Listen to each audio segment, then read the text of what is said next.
My name's Rachel and I'm 35. 3 years ago, I thought I had it all figured out. A great job as an assistant manager, my own apartment, and a brand new husband named Mike. We met when I was shopping for a car at the dealership where he worked. He was charming, funny, and damn good at his job. I left with a new set of wheels and his number. Our relationship moved fast. Within a year we were married, and Mike moved into my place. I was working long hours, but the pay was good. I could afford nice things, and I loved treating Mike to dinners out and weekend trips. One night over takeout, Mike brought up the idea of buying a house.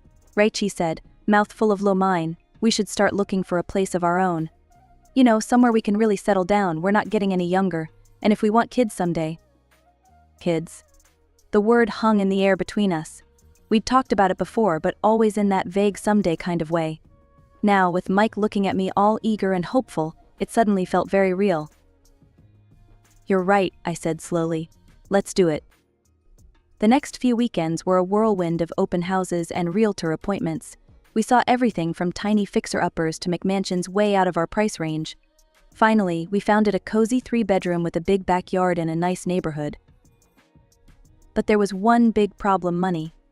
Even with the sale of my apartment, we were short by a significant amount. That night, I called my mom. "Hey, it's me," I said when she picked up.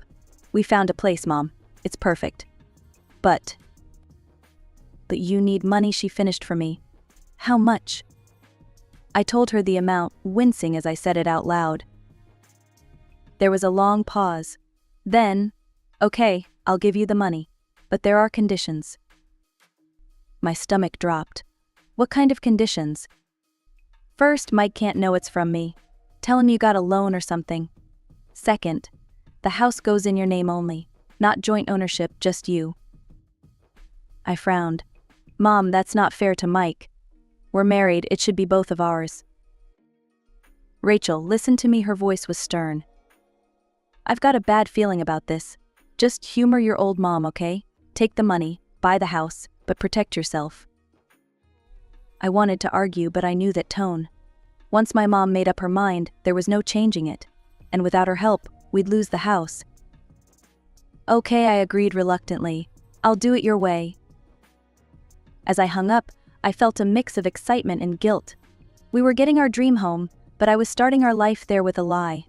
I pushed the feeling aside, focusing instead on how happy Mike would be when I told him the good news. The next morning, I broke the news to Mike over breakfast. "Honey, I've got a surprise for you," I said, trying to keep my voice steady. He looked up from his coffee, eyebrows raised. "Yeah." I took a deep breath. "I found a way to get the money for the house. I took out a loan. Got a really good rate, actually. We can make an offer today if you want." For a second, I thought he might question it, but then his face split into a huge grin. "Rach, that's amazing. You're incredible, you know that." The guilt gnawed at me, but I pushed it down. This was for us, for our future. It would be worth it in the end. The next few weeks were a blur of paperwork, packing and planning. We closed on the house and dove headfirst into renovations. Mike and I spent every spare moment painting, laying tile, and arguing over furniture placement. Finally, after what felt like a lifetime of takeout dinners and paint-stained clothes, we were done. Standing in our newly finished living room, Mike wrapped his arms around me from behind. "Welcome home, Mrs. Thompson," he murmured, kissing my neck. I leaned back into him, taking in the room. Our room. "It's perfect," I whispered. For the next few months, life was good.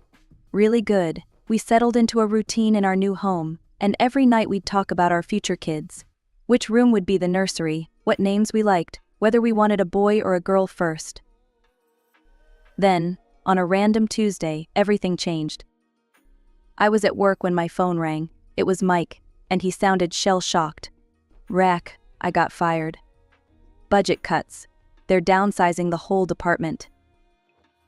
The next few weeks were tough. Mike threw himself into job hunting, but nothing seemed to click. He'd come home from interviews looking more and more defeated each time. One night, after another unsuccessful day, I found him nursing a beer in the kitchen. "Maybe I should just give up," he muttered. "Face it, I'm useless." I sat across from him, taking his hand. Hey, look at me, you are not useless. We're doing fine on my salary for now. There's no rush. He looked up, a glimmer of hope in his eyes. Yeah. I nodded. Yeah, and I've been thinking. What if you stayed home? Took care of the house, and then the kids when they come along? There was a long pause. Then, to my surprise, Mike's face broke into a wide smile. You know what? That actually sounds pretty great. As Mike kept talking, outlining his plans for being a stay-at-home dad, I felt a weight lift off my shoulders. This could work. This could be good for us. That night, as I lay in bed, I let myself daydream. I imagined coming home from work to find Mike and our kids baking cookies in the kitchen. Weekend picnics in the park, family game nights. Mike teaching our son to ride a bike, braiding our daughter's hair for school. Months passed, and still, no baby. At first, I tried to stay positive. These things take time, I'd tell Mike, forcing a smile. But as weeks turned into months, worry began to gnaw at me. Finally, I made an appointment with a fertility specialist. Dr. Patel was kind but brutally honest. Mrs. Thompson, she said, looking at me over her glasses, you have a rare form of infertility. It's treatable, but it will require surgery. When Dr. Patel named the figure, I felt the blood drain from my face. Our insurance would only cover a fraction of it. That night, I broke the news to Mike. I explained everything: the diagnosis, the surgery, the cost. Mike listened silently, his face unreadable. When I finished, he sighed heavily. Rachel, I don't know if this is worth it. I mean, do we really need kids? I love you with or without children. Maybe this is a sign we should just enjoy our life together, just the two of us. His words hit me like a punch to the gut. But we've been planning for this. Our family. Plans change, he said simply. I'm happy with you. Isn't that enough? I went to bed that night with my mind racing. How could Mike give up so easily? Didn't he want kids as much as I did? The next morning I made a decision. With or without Mike's support, I was going to have this surgery. I drained my savings account and took out a small personal loan to cover the rest. When I told Mike, he just shrugged. It's your body, he said. Do what you want. The surgery went well, and I recovered quickly, but the hormonal treatments that followed were brutal. I gained weight rapidly, my emotions were all over the place, and I felt like a stranger in my own body. Then, 6 months after the surgery, it happened. 2 pink lines on a pregnancy test. I was ecstatic, tears of joy streaming down my face as I called for Mike. We did it, I cried, showing him the test. We're having a baby. Mike's reaction was underwhelming. He smiled, but it didn't reach his eyes. That's great, Ratch, he said, but his tone was flat. I chose to ignore his lack of enthusiasm. This was what we'd been working towards, after all. Surely once the baby arrived, he'd be as excited as I was. As my belly grew, so did the distance between us. Mike's comments about my weight became more frequent and more pointed. Jesus, Rachel, he said one night as I got ready for bed. You look nothing like the woman I married. I froze, hurt and anger boiling inside me. I'm growing our child, I snapped. What's your excuse? He just rolled his eyes and left the room. Lying in bed that night, one hand on my swelling belly, I tried to push away the doubts creeping into my mind. This was supposed to be the happiest time of our lives. We were starting our family, living in our dream home. Everything was falling into place. So why did it feel like it was all falling apart? I was lounging on the couch one afternoon, flipping through a baby name book, when Mike burst through the front door. He had a weird manic energy about him. Hey Rack, I got you something, he announced, tossing an envelope onto my lap. I opened it, confused. Inside was a glossy membership card for Elite Fitness. I looked up at Mike, my brow furrowed. What's this?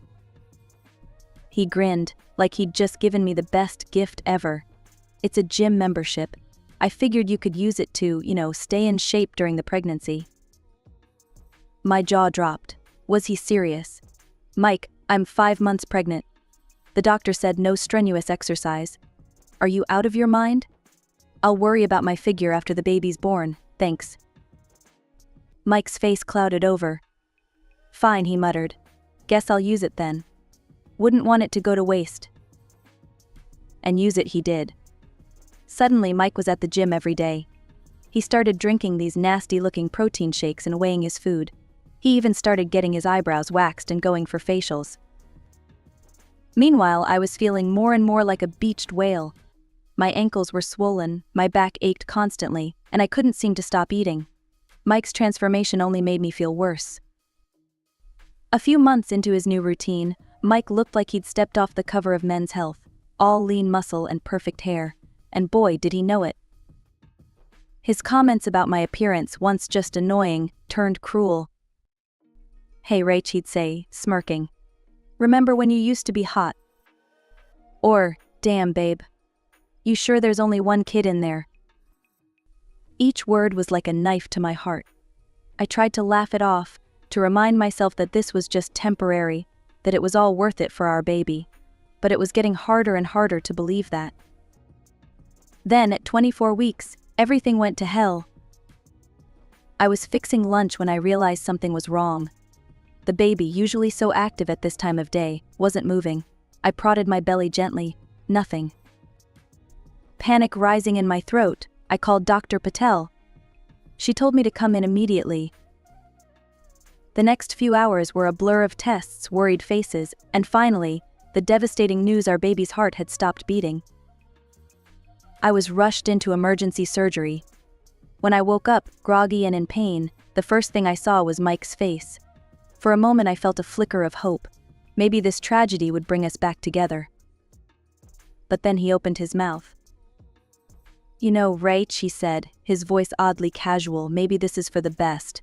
I mean, think about it. What if the kid had been, defective or something? We could have been stuck with a sick kid for life." In that moment, something inside me broke.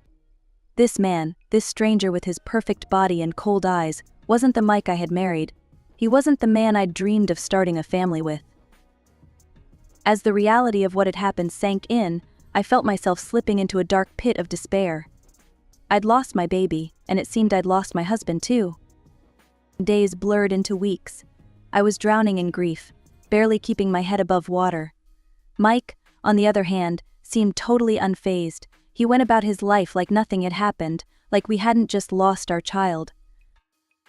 His indifference was suffocating. I needed support, understanding, anything.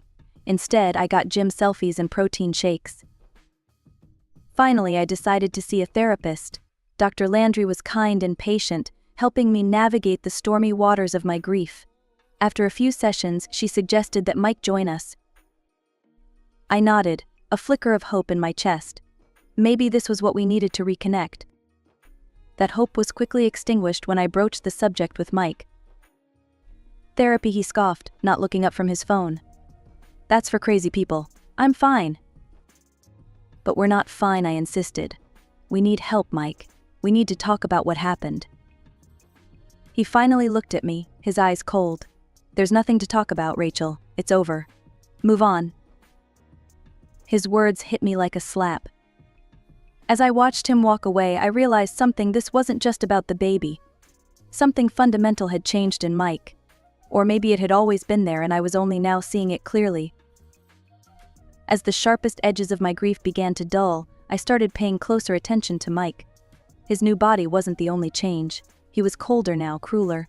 Sometimes I'd catch him looking at me with what could only be described as contempt. And then there was his phone. He was always on it, smiling at the screen in a way he never smiled at me anymore. When I'd ask who he was talking to, he'd mutter something about work stuff and turn away. I knew I shouldn't. I knew it was wrong. But one day, when Mike was in the shower, I saw his phone lying on the bed, unlocked. Before I could talk myself out of it, I picked it up. The messaging app was open. The name at the top read Amber Elite Fitness. My stomach churned as I scrolled through the messages. It was worse than I could have imagined. Flirtatious banter, explicit photos, plans for secret meetups, and it had been going on for months. Months. While I was pregnant, while I was grieving. But the worst part, the things he said about me. "Can't wait to see you later. Need to get away from the fat behemoth for a while." My cheeks burned with shame and anger. With shaking hands, I forwarded the entire conversation to my email, my mind reeling. All this time, while I was dreaming of our family, suffering through morning sickness and heartbreak, Mike had been living a double life, playing happy husband at home while sneaking around with his gym instructor behind my back. Mike walked out of the bathroom, a towel wrapped around his waist, his hair still damp. He froze when he saw me sitting on the bed, his phone in my hand. "What are you doing with my phone?" he asked, his voice tight. I looked up at him, my eyes burning. "I think you know, Mike." Care to explain this? I held out the phone, the damning messages on display. Mike's shoulders sagged. He sat heavily on the edge of the bed. "Fine. You want the truth? Here it is. This whole baby thing. It was your idea, not mine. I never wanted kids, Rachel. You trapped me with your wild baby fever." His words hit me like a physical blow. "Trapped you? We talked about having a family for years." He shrugged. "I was just going along with it. And then you got fat, and I lost interest. I don't love you anymore, Rachel. I want a divorce." I stared at him, shocked by how easily he said it. This man who I'd loved for years, who I'd built a life with, was throwing it all away like it meant nothing. "Fine," I said, my voice surprisingly steady. "If that's what you want, then go." Mike nodded, already moving to the closet to grab a suitcase. As he packed, he turned to me. "Oh, and I'll need you to pay me half the value of the house. Do that, and I won't sue." I gaped at him. "Are you kidding me? I sold my apartment for this house. I took out loans. I've been supporting us both while you played house husband." He smirked. "Not my problem, Rach. By law, I'm entitled to half of everything. The house, our savings, and don't forget alimony. After all, I sacrificed my career for you." I couldn't believe what I was hearing. This couldn't be real. This arrogant, cruel man couldn't be the same person I married. "The house is joint property," Mike continued, zipping up his bag. "I'll be claiming my share. My lawyer will be in touch." And just like that, he was gone. The front door slammed, and I was alone in our bedroom, my bedroom now, I supposed. The silence was deafening. I burst into tears. Great, heaving sobs that shook my entire body. I cried for my lost baby, for my failed marriage, for the life I thought I had. When I could finally breathe again, I reached for my phone with trembling hands and called my mom. Rachel, her voice was sleepy. I'd forgotten how late it was. "What's wrong, honey?" I told her everything, my words tumbling out between hiccups and sobs. When I finished, there was a long pause. Then, "Oh, sweetheart, I'm so sorry. But you know what? I never trusted that man. You're better off without him." "But Mom," I whispered, "what am I going to do? He wants half of everything. The house, our savings. I can't afford that." "Now you listen to me, Rachel." My mom's voice was steel. "That lowlife doesn't deserve a penny from you. We'll fight this, you hear me? You're not alone in this."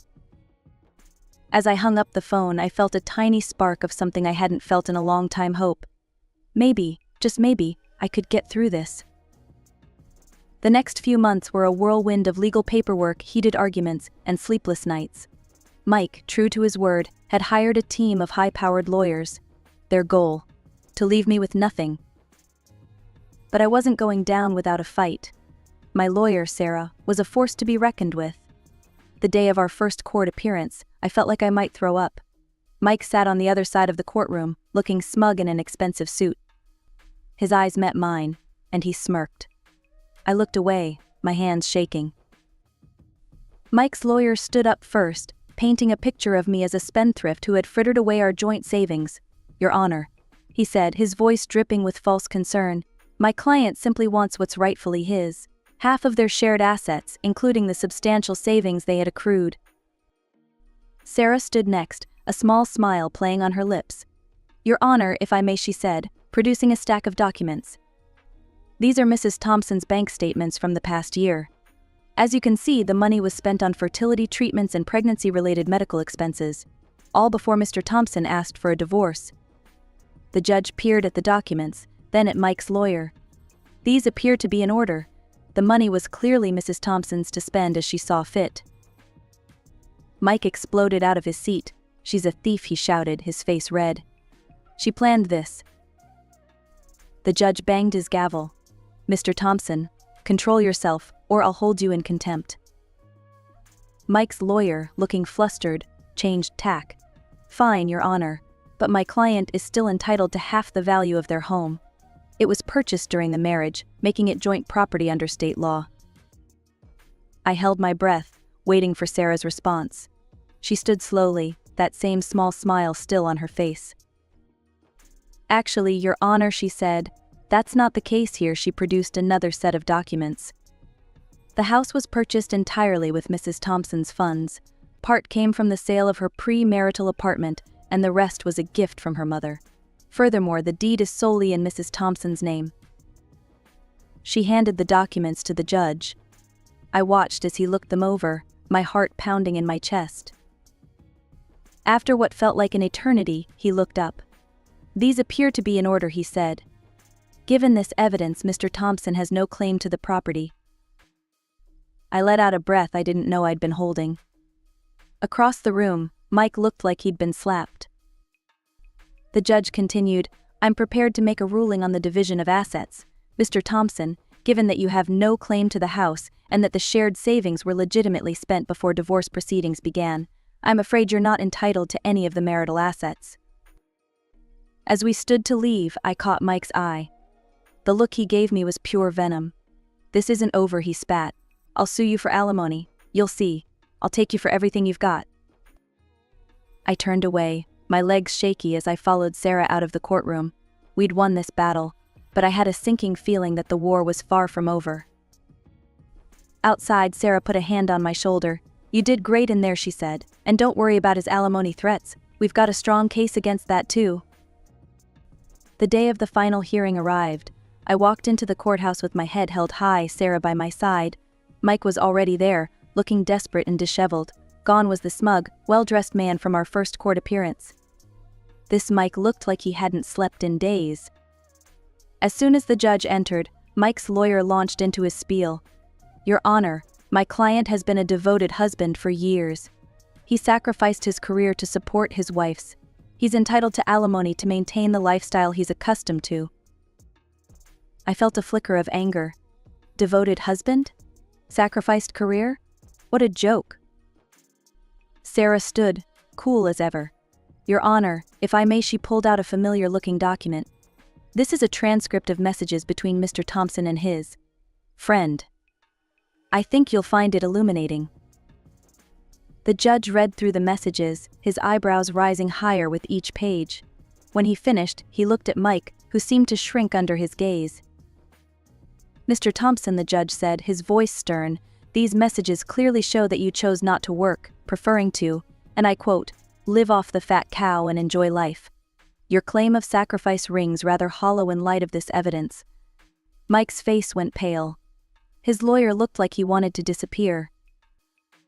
The judge continued, "Given Mr. Thompson's infidelity and clear unwillingness to work, I'm denying the claim for alimony. This court finds in favor of Mrs. Thompson on all counts. This case is closed." The gavel came down with a final, satisfying bang. As we left the courtroom, I heard Mike's anguished voice.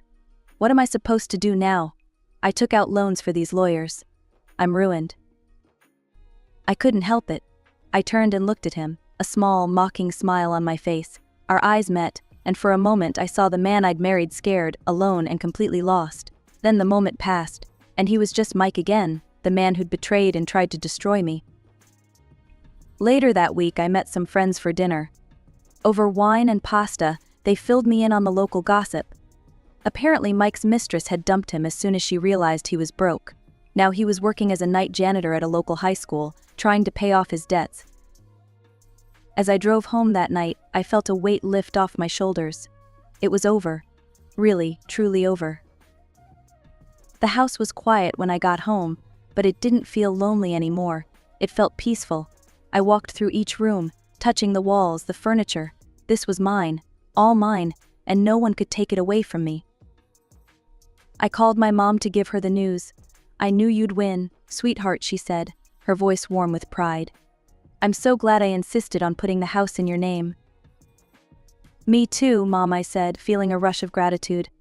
"Thank you. For everything." As I got ready for bed that night, I caught sight of myself in the mirror. I looked different. Stronger. The woman looking back at me had been through hell and come out the other side. I thought about the future stretching out before me. It was wide open, full of possibilities. Maybe I'd travel. Maybe I'd adopt a child on my own. Maybe I'd fall in love again someday. But if I did, one thing was for sure: there'd be a rock-solid prenup involved.